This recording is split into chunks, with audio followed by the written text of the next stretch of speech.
નમસ્કાર દર્શક મિત્રો, અપના ભારત ન્યૂઝ ચેનલમાં આપનું હાર્દિક સ્વાગત છે। વડોદરા શહેરમાં રહેતા અખિલ ભારતીય સરગરા સમાજ મહાસભા સમિતિના રાષ્ટ્રીય યુવા અધ્યક્ષ જતીનકુમાર ચૌહાણનું સ્વાગત કરવામાં આવ્યું।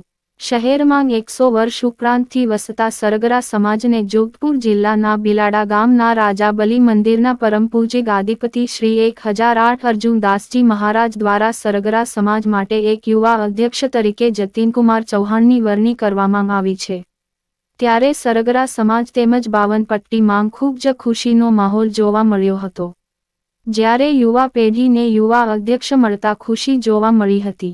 તે પ્રસંગે આજ રોજ ફતેપુરા વિસ્તારના મારવાડી મોહલ્લા ખાતે સરગરા સમાજ યુવા એકતા મંડળ તેમજ શ્રી મહાકાળી માતા યુવક મંડળ દ્વારા રાષ્ટ્રીય યુવા અધ્યક્ષનું સ્વાગત કરવામાં આવ્યું હતું। તે પ્રસંગે વડોદરા સરગરા સમાજના આગેવાનો પણ ઉપસ્થિત રહ્યા હતા। રાષ્ટ્રીય યુવા અધ્યક્ષ જતીનકુમાર ચૌહાણ દ્વારા જણાવવામાં આવ્યું હતું કે સમાજને કઈ રીતે આગળ લઈ જવી અને વિદ્યાર્થીઓને એજ્યુકેશન લઈને ખાસ ચર્ચા કરવામાં આવી હતી। સહતંત્રી યુનિસ પરમાર।